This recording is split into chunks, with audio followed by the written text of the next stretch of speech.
Yeah. Welcome back to another edition of the Truth Hurts podcast. You know the name, you know the voice, Sean Money in effect.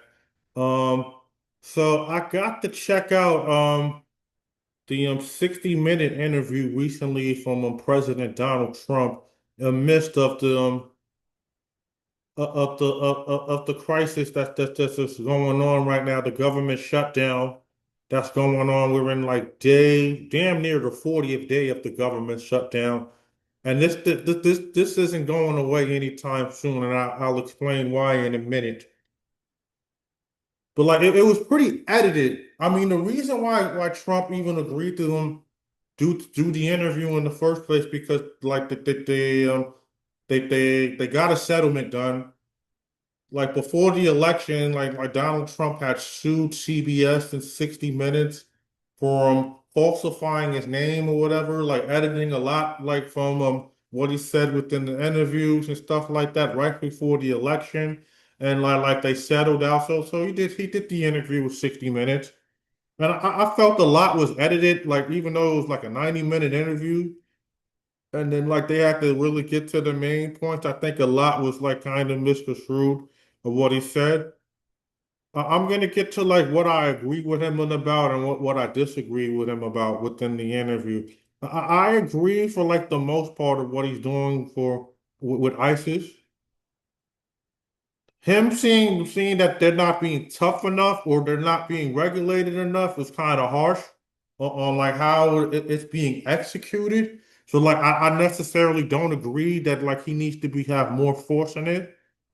He said something interesting in an interview that like he had the option as far as tyranny. It's like a tyranny thing, something like that. I forgot how he named it. Law that he can put out to have more of the troops within the inner city to like to help boost crime, to help them reduce crime. I feel that like he's doing an all right job as far as the reducing the crime. And I don't think it's necessary for him to enact that code. So I don't agree with him on that issue. I agree with him as far as like how that Cuomo should be the mayor rather than the other guy. Like you would rather go for like the Democrat that you know, or whether you're your enemy or whether you love them, than like somebody that's just a complete outcast. It's just something weird about this guy that like I can't that like the other dude, the other I, he, I'm gonna get his name in a minute. It's just something weird about him that like I just can't point my finger at it. But I would rather see Andrew Cuomo become the mayor. Zoran Madani. It was just something weird about this Zoran ever since the Breakfast Club interview that I just couldn't point my finger at. It sounds good. Are you really going to enact on everything that you're saying? I don't buy it. I'm not for him. Like I'm not, I don't buy it. But that's neither here and there.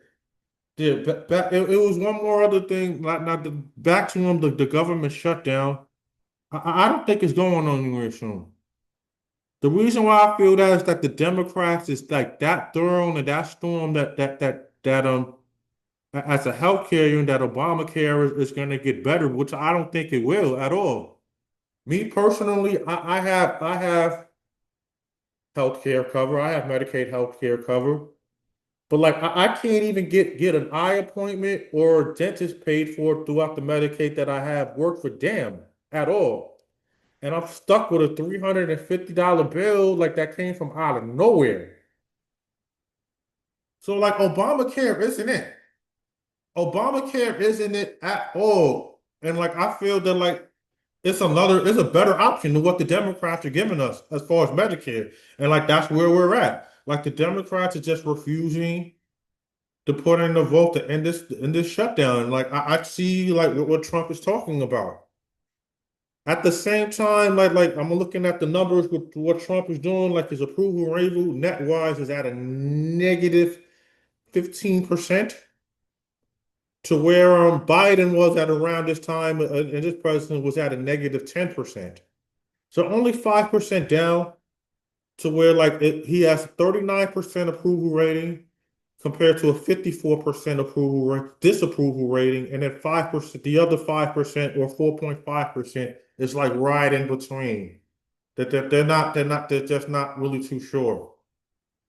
So those are the numbers that Trump is doing. I feel that overall Trump hasn't made much of a change or much of a difference at all into anything that he's done. Like, is he doing a necessarily slightly better job than I feel than Biden was doing? I would say yeah, but it's not it. And he's already been the president. What, like it's been about a year and a half to almost 2 years heading into like he needs to mean what he say and do what he needs to mean, bro. At this point, and to this deep in the presidency, or just he's gonna lose all faith of the majority of the country completely at the rate that he's going to. It's not that like I feel that Trump means well as the president and like what he's trying to accomplish. He's just too arrogant. He's too cocky.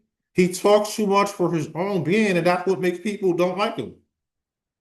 I'm just being honest about it. Like, and at this point, do I feel that Trump is necessarily doing a great job within the country? I would have to say no at this point. But like my mind is, I'm open to change though. I'm open to change, and like we'll see like how this government shutdown plays out, and if the Democrats and Republicans can come to some type of conclusion out of this, it all remains to be seen. College basketball starts this week. It's a lot of big games to start off the day one. I'm interested in seeing like Florida, Arizona game. Like this is I recorded this Monday. This is gonna play out Wednesday. I'm assuming that Florida had already won the game. Like Bryce James in Arizona. I'm very interested, and I'm Kanye Anthony in Syracuse. Those are the two teams that I'm gonna be watching for, along with St. John's, along with Florida, and along with Houston and Purdue. Who do I think is going to come out on top in March Madness? It could be anybody, but as of right now, I like Houston as the favorites to win the national championship at the end of the season. But like, I'm really looking forward to like a lot of the young talent. I'm looking at the list like on Facebook. It's a lot of juniors of a lot of NBA players that like in their freshman year this year, from like not just Cayenne and Bryce.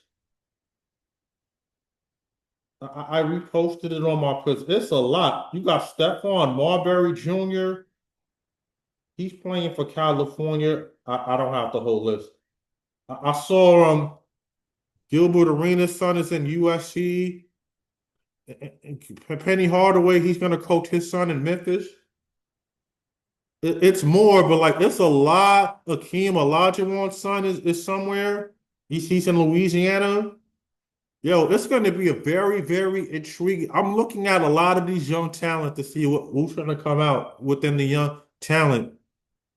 Like whoever's going to be the freshman I'm looking to see who's the freshman of the year. This going to be that deep of a conversation with throughout the year this year, and like I'm looking forward to seeing the young guys ball like within this season. That's going to be the intriguing matchup that I'm looking at. Overall, I like Houston to come out with the national title. NBA, the only team that's left undefeated right now, Oklahoma City Thunder, which I kind of expected. I mean, they're the national champions, and they're showing why they're the national champions and like how deep of a depth that they have. And they're doing this without Jalen Williams. They're this good of a team without Jalen Williams. And Jalen Williams hasn't even touched the court yet.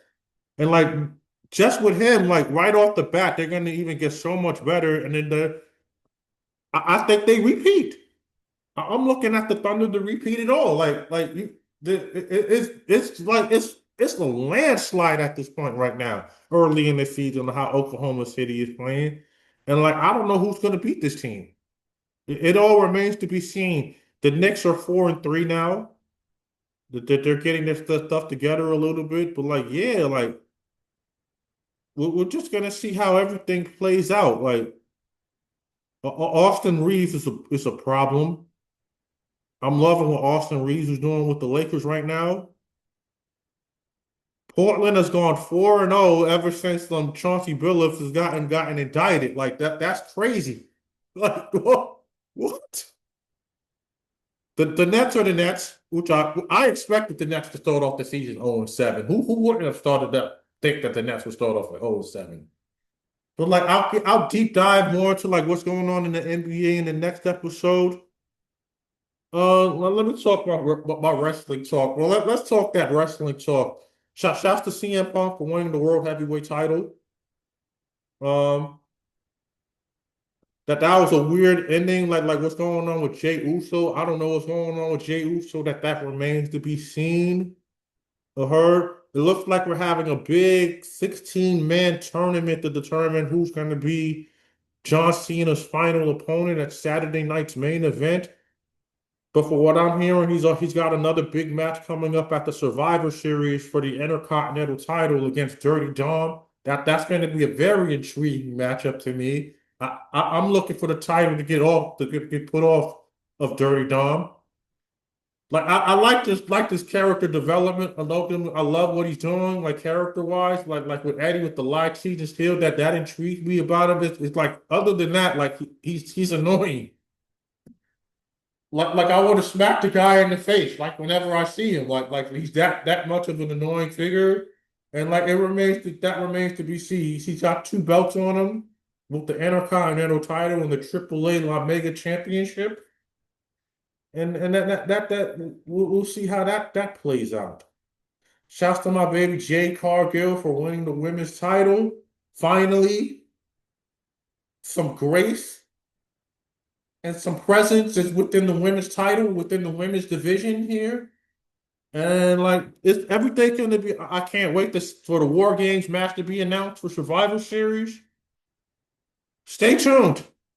It's good to be you, but it's great to be Sean Money. Peace and love, everybody.